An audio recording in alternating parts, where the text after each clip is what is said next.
एक बार फिर से स्वागत है घटना चक्र में आपका। हम चर्चा कर रहे हैं जो बीजेपी की नई टीम है और जो कांग्रेस की तैयारी है, क्या कांग्रेस इसकी मुकाबला कर पाएगी।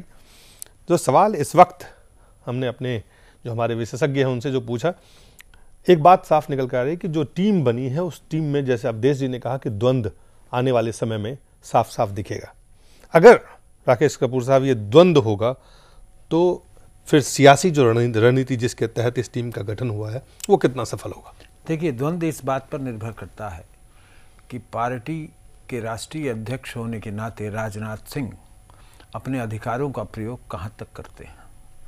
हमें जो नरेंद्र मोदी का जो आभा मंडल फैलाया जा रहा है वो मुझे लगता है ज़रूरत से ज़्यादा है। नरेंद्र मोदी आज भी गुजरात के मुख्यमंत्री हैं और मध्य प्रदेश में मुख्यमंत्री शिवराज सिंह चौहान भी 2 बार चुनाव जीत चुके हैं। चूँकि गुजरात में पीछे हुए हैं चुनाव, इसलिए नरेंद्र मोदी तीसरी बार चुनाव जीते हैं।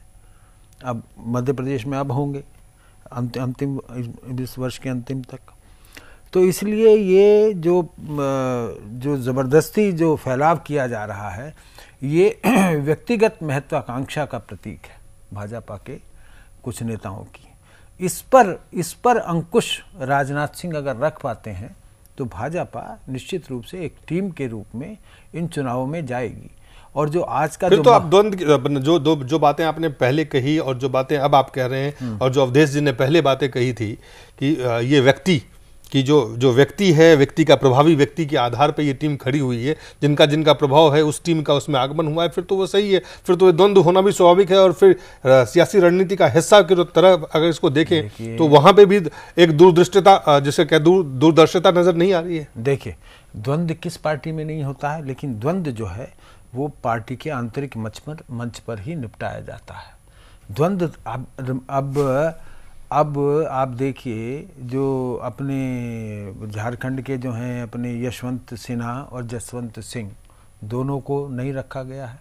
ये भी इनके 10 उपाध्यक्ष हटाए गए हैं, 10 उपाध्यक्ष हटाए गए हैं, शांता कुमार, विनय कटियार, तो ये सब लोग हटाए गए। जब पुराने लोगों को हटाएंगे तभी तो नए लोग आएंगे ना। नए कौन आया? ये तो तय बात है।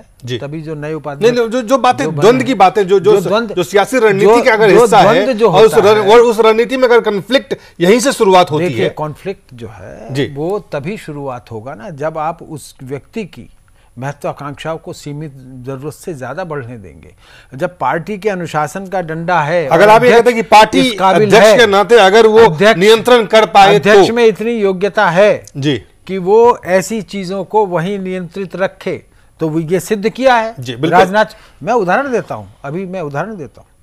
इसका उदाहरण ये है कि जब पीछे राजनाथ सिंह जैसे ही अध्यक्ष बने तो यही बात आने लगी कि प्रधानमंत्री पद का दावेदार कौन। राजनाथ सिंह ने एक सिर्फ संकेत जारी किया, सचेतक जारी किया कि इसका फैसला राष्ट्रीय कार्यकारिणी में होगा। तब तक कोई भी पार्टी का नेता इस बारे में संसदीय बोर्ड में होगा, किसी को कुछ नहीं बोलेगा। कोई बोला क्या? बोला कोई?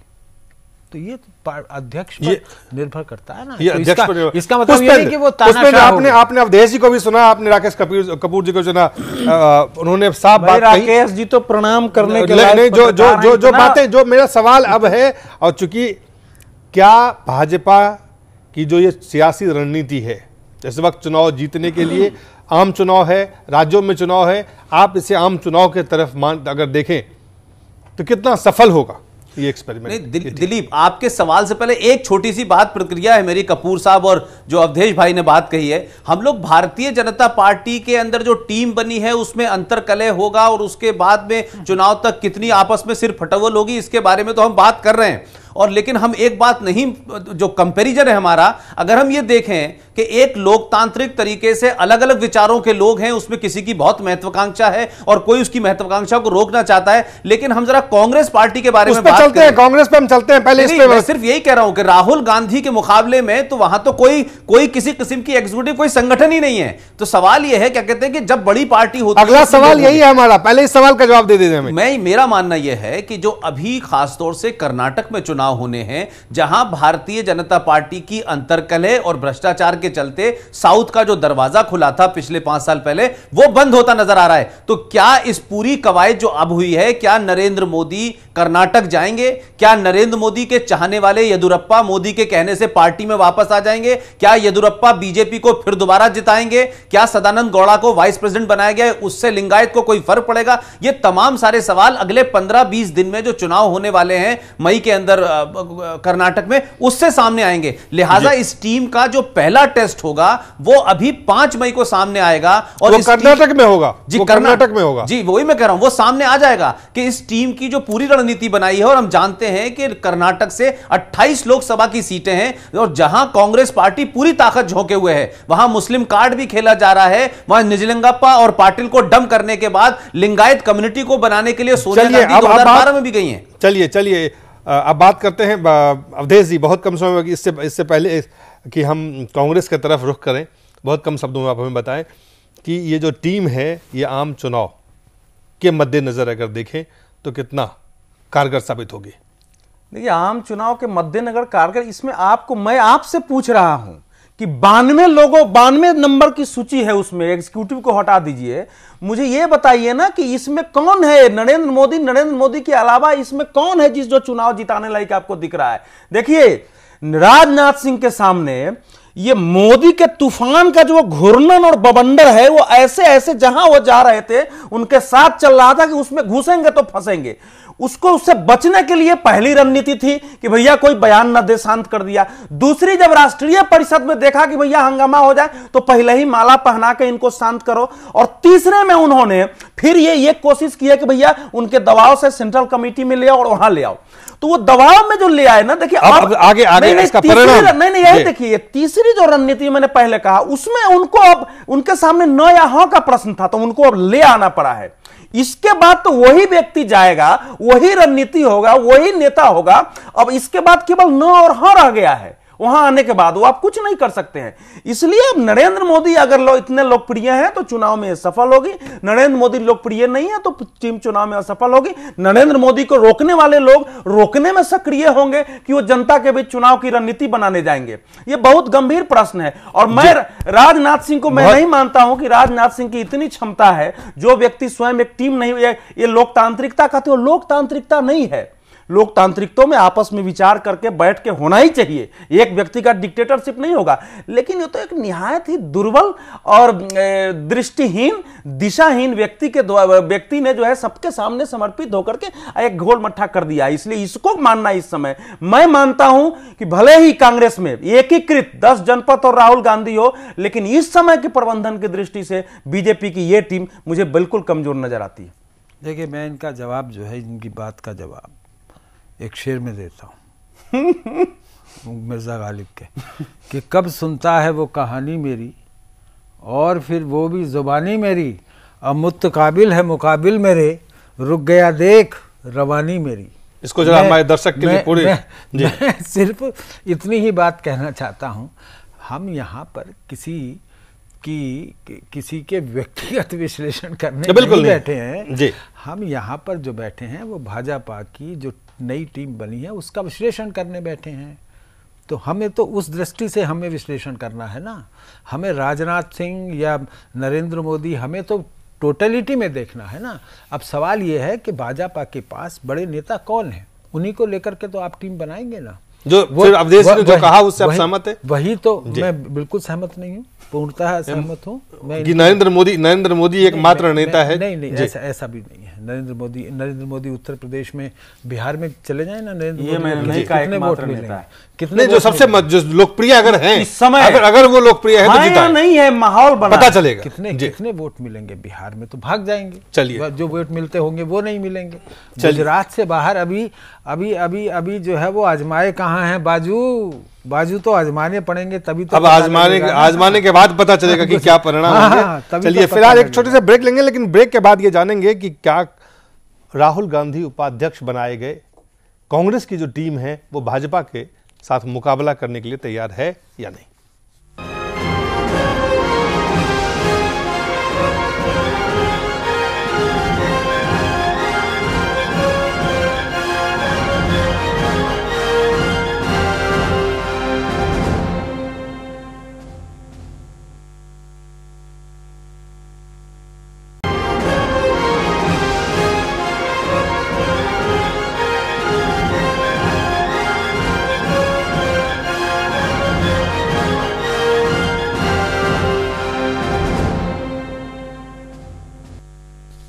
एक बार फिर से स्वागत है घटना चक्र में आपका। हम चर्चा कर रहे हैं team BJP versus team Congress.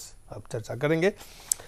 अभी हाल में राहुल गांधी को पार्टी का उपाध्यक्ष बनाया गया। हालांकि राहुल गांधी स्वाभाविक तौर से कांग्रेस पार्टी की जो स्थिति है उसमें वो स्वाभाविक तौर से सोनिया गांधी के बाद नंबर 2 थे, लेकिन फिर भी उनकी ताजपोशी उपाध्यक्ष के रूप में जयपुर में हुआ।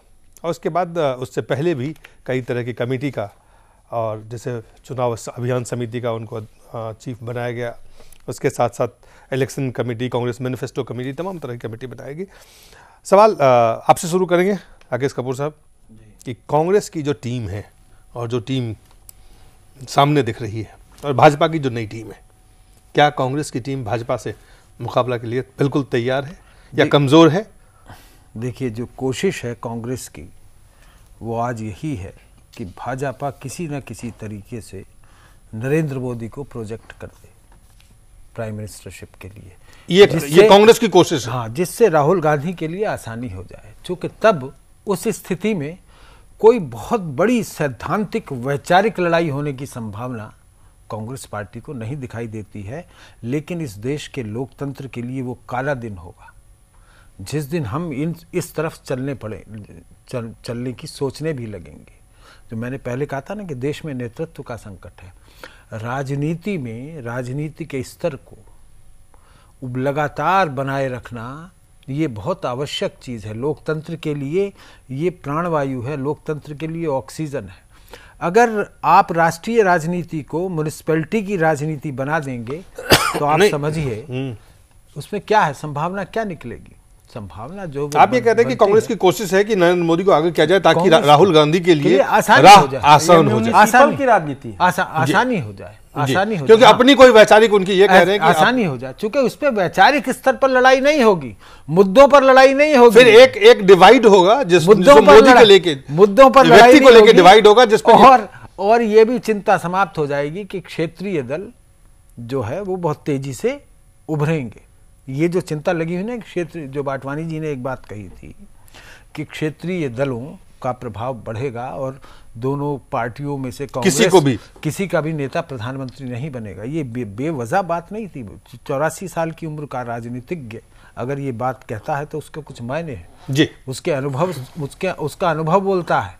चलिए उसका जो बिल्कुल आपने बिल्कुल अवधेश जी जो महत्वपूर्ण बातें हैं या कितना ये लेकिन असरदार है, कितना इससे ये होगा कि ये कह रहे हैं कि कांग्रेस की कोशिश है कि मोदी को आगे बढ़ाया जाए ताकि राहुल गांधी के लिए राह आसान हो जाए। टीम तो बाद में है लेकिन कांग्रेस की कोशिश ये है। नहीं, ये तो हम लोगों को भी जो कांग्रेस के अंदर से सूचना मिल रही यही है कि वो चाहते हैं कि नरेंद्र मोदी को उम्मीदवार बनाया जाए ताकि एक ध्रुवीकरण हो सके, मुसलमानों का अधिक से अधिक वोट हमको मिले और पर्सनालिटी कल्ट हो जाए कि आप मोदी को चाहते हो। लेकिन राकेश, वहां वैचारिक कोई लड़ाई नहीं होगी, कोई मुद्दों की लड़ाई नहीं होगी, कांग्रेस कोई एजेंडा नहीं होगा। नहीं, लेकिन कांग्रेस की जो इस समय समस्या खड़ी हो गई, जबकि जिन लोगों ने 10 जनपद के सारे जो रणनीतिकार थे उन लोगों ने एक प्रकार से राहुल की ताजपोशी कर दी अगले नेतृत्व के लिए, और राहुल गांधी ने दिल्ली आने के बाद कह दिया कि मैं तो न शादी करने वाला हूं न मैं प्रधानमंत्री बनने वाला हूं, तो उसके बाद से कांग्रेस की समस्या बढ़ गई और अंत में दिग्विजय सिंह को आके बात करनी पड़ी है कि मीडिया ने ये गलत कहा है और उन्होंने बताया कि भैया पावर सेंटर 2 होने से हमारे लिए समस्या बढ़ी है, इसलिए पावर सेंटर 1 होना चाहिए ताकि कांग्रेस से फिर ये प्रेशर बने और राहुल गांधी इसको स्वीकार करें। तो वहां तो फिर से एक संकट खड़ा हो गया है अगर राहुल को स्वीकार करने का वो देना पड़ा है, तो इसलिए पहले तो वहां दिया। लेकिन अगर आप मेरे से पूछ रहे हैं हाँ, बीजेपी की जो टीम है और कांग्रेस की जो टीम है, बीजेपी की जो नई टीम है और कांग्रेस इसके लिए क्या मुकाबले के लिए बिल्कुल सक्षम नहीं। कांग्रेस की टीम में कमान जिसको कहते हैं कंट्रोल और कमान एक व्यक्ति के हाथ में है, वो बिल्कुल एकीकृत टीम दिख रही है। उनके बीच भी मतभेद है लेकिन वहां लीडरशिप जो है वही बात माननी पड़ेगी। भारतीय जनता पार्टी की टीम जो है मुंडेर मतिर भिन्ना है। अध्यक्ष की ऑथोरिटी यहां कमजोर हो चुकी है। जिस दिन नरेंद्र मोदी बैठक में होंगे सब कमजोर पड़ जाता है, अध्यक्ष के बात तक का अर्थ नहीं है। तो उसमें मुझे नहीं लगता है कि इस समय मुकाबले के लिए, यद्यपि कांग्रेस के प्रति असंतोष है भ्रष्टाचार को लेकर, महंगाई को लेकर, इसलिए आडवाणी जी ने यही बात तो कही थी कि भाई सब कुछ है, लेकिन भारतीय जनता पार्टी ने भी स्वयं को जनता की नजर में विश्वास नहीं पैदा किया। इस टीम से विश्वास पैदा होने के लिए नहीं हुआ। यही तो हुआ है कि यह टीम जो बनी है ना, देखिए ये टीम की कोई एक ध्वनि नहीं है, इस टीम का कोई एक चेहरा नहीं है। यह टीम किसी एक पार्टी के विजन को प्रतिध्वनित करने वाले पर्सनालिटी के रूप में नहीं दिखाई देती है। ये टीम अलग अलग रंगों से आप कहते हैं कांग्रेस मुकाबला के लिए ही नहीं बल्कि कांग्रेस ज्यादा मजबूत इस समय संगठन के रूप में, टीम के रूप में ज्यादा। पुष्पेंद्र, मैं अवधेश भाई की बात से बिल्कुल भी सहमत नहीं हूं। भारतीय जनता पार्टी में चाहे लालकृष्ण आडवाणी हो, सुषमा स्वराज हो, अरुण जेटली हो, नरेंद्र मोदी हो, ये वो लोग हैं कि आज भी किसी जलसे को अपने नाम से, अपनी पार्टी से, अपने विचारों से, अपनी भाषा से लोगों के ऊपर अपना जादू चला सकते हैं। और इतने सारे नेता हैं। देखिए, ये बात कभी नहीं होता कि एब्सोल्यूट डिसिप्लिन हो। अगर एब्सोल्यूट डिसिप्लिन की आप बात करते हैं तो कांग्रेस पार्टी में 10 जनपद जो है वो बिल्कुल मोहम्मद साहब की तरह है। ना तो उसके बारे में कुछ कहा जा सकता, ना उनको टोका जा सकता, ना उनको रोका जा सकता। वो जो कहते बस वही मानना है। लेकिन आप ये देखें कि 10 जनपद के चलते और राहुल गांधी के चलते उत्तर प्रदेश के चुनाव में राहुल गांधी ने 200 रैलियां की, लेकिन दिग्विजय सिंह, बेनी प्रसाद, सलमान खुशी, जायसवाल, इन तमाम सारे लोगों ने राहुल गांधी की तमाम कोशिशों में खुद ही पानी फेरा। लिहाजा मैं आज की डेट में भारतीय जनता पार्टी की टीम को, यह तो मैं कह सकता हूं कि उसमें कमियां हो सकती हैं, लेकिन राहुल गांधी के सामने, राहुल गांधी और सोनिया के अलावा उस पार्टी में कौन सा ऐसा नेता है जिसके कहने से लोगों में विश्वसनीयता जाए? खुद राहुल तक को लोग मानने को तैयार नहीं है। सोनिया गांधी की रैली में लोग आने के लिए तैयार नहीं है। तो आखिर चुनाव में रैली और लोगों के बीच अगर संवाद ऐसा नहीं है जो आडवाणी क्रिएट कर सकते हैं, जो मोदी क्रिएट कर सकते हैं, जो सुषमा क्रिएट कर सकते हैं, तो मेरा मानना है आज भारतीय जनता पार्टी लाख कमियां हो सकती हैं इस एग्जीक्यूटिव के अंदर, लेकिन वो फिर भी कांग्रेस के ऊपर भारी पड़ेगी। मैं इनकी बात से सहमत हूं। जी, आप ये कह रहे हैं, आप अगर हम इस फार्मूले पर चलें तो जितने क्षेत्रीय दल हैं वो तो आदर्श स्थिति है। वो तो मायावती की पार्टी तो सबसे बड़ी पार्टी है, वो तो सबसे आदर्श पार्टी है। उसमें तो मायावती ने जो कह दिया वही सत्य है, वही अंतिम लकीर है। तो लोकतंत्र में ऐसी पार्टियां थोड़ी चलती हैं। लोकतंत्र में ऐसी पार्टियां निश्चित समय तक ही चलती। अवधेश जी, आपने जो बात की, पुष्पेंद्र ने जो बात की, बोला कि वो आपसे सहमत नहीं है। चलिए, असहमति के कई कारण हो सकते हैं, लेकिन जो बात एक उन्होंने कही है कि यहाँ कलेक्टिव एक कई सारे लीडर्स हैं जिनकी अपनी क्रेडिबिलिटी है, और वहां पे राहुल गांधी भी 200 रैली कर चुके हैं। उत्तर प्रदेश में लोगों ने उनके साथ, उनको वोट नहीं दिया, उनको सुनने जरूर आए, भीड़ जरूर इकट्ठी हुई, लेकिन बिहार में भी हुआ, उत्तर प्रदेश में भी हुआ, पंजाब में भी हुआ, कई ऐसे राज्य हैं।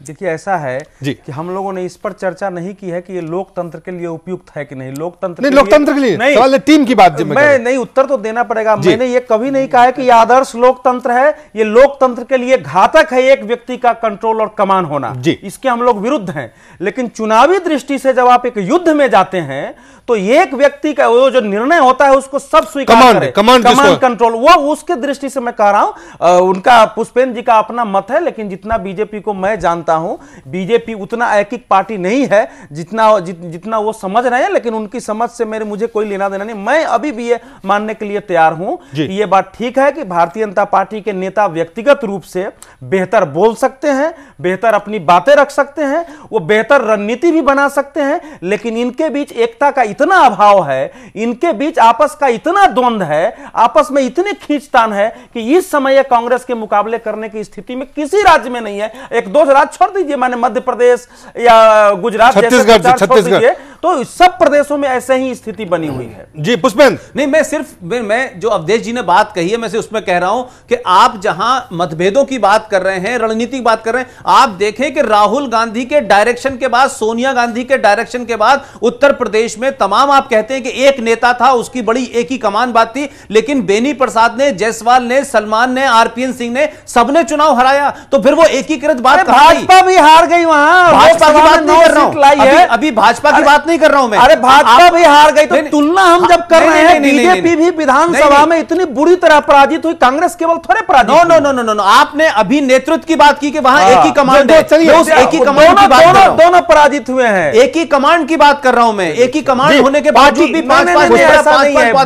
भी बीजेपी बुरी तरह हारी लोकसभा चुनाव में। मैं ये कही नहीं रहा हूं कि राहुल गांधी का प्रभाव है। आप ही ने कहा कि वहां एक मत है, एक मत का फायदा, एक निर्णय को सब स्वीकार करते हैं। कहां स्वीकार किया? राहुल गांधी कुछ कह रहे थे, दिग्विजय कुछ कह रहे थे, बेनी कुछ कह रहे थे। चलिए, जो सवाल अवधेश जी कह रहे हैं और जो आप कह रहे हैं, उसमें मेरा एक सवाल है। अवधेश जी जिस बात को लेकर कह रहे हैं कि अगर आप युद्ध में जब जाते हैं तो कमांड जो होता है वो एक होता है। हर आदमी कमांडर नहीं हो सकता, हर जनरल नहीं हो सकता है। यहाँ पे जितने भी लोग हैं उसमें आपसी उनके व्यक्तिगत चाहे जो भी मसले हो, व्यक्तिगत चाहे उनकी जो भी महत्वाकांक्षाएं हो, उसके कारण से या फिर किसी और कारण से इस टीम जो बीजेपी की टीम है उसमें एक कोहेसिव एक कमांड नहीं है, जो सेंट्रल कमांड जिसे कहते हैं, जो कांग्रेस में है।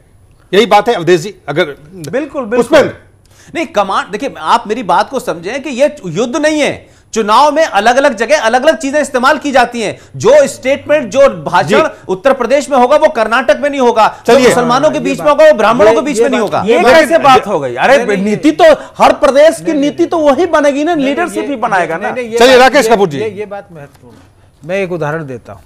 जब उत्तर प्रदेश के मुख्यमंत्री चंद्रभानु गुप्ता होते थे तो जब नेहरू, हमारे पास समय कम है, बिल्कुल कम समय में मैं एक उदाहरण देता हूँ, बहुत कम समय के अंदर। तो नेहरू जी के पास सीबी गुप्ता आए। नेहरू जी भी हाथ में रूल रखते थे और सीबी गुप्ता भी हाथ में रूल रखते थे। उन्होंने, नेहरू जी कहने लगे कि उत्तर प्रदेश में ये हो रहा है, वो हो रहा है, ये हो रहा है, ऐसे है। तो सीबी गुप्ता ने रूल उठा के, पंडित जी उत्तर प्रदेश का शासन चलेगा दारुल शफा से। यहाँ से जहां पंडित जी रहते थे 3 मूर्ति या 3 मूर्ति से नहीं चलेगा, वो चलेगा दारुल शफा से। तो ये दारुल शफा मतलब दारुल, उस समय उत्तर प्रदेश के मुख्यमंत्री का निवास स्थान दारुल शफा 7 दारुल शफा या 6 दारुल शफा ये होता था लखनऊ में। अब जो कालिदास मार्ग, जो अब उसका नाम बदल दिया गया है।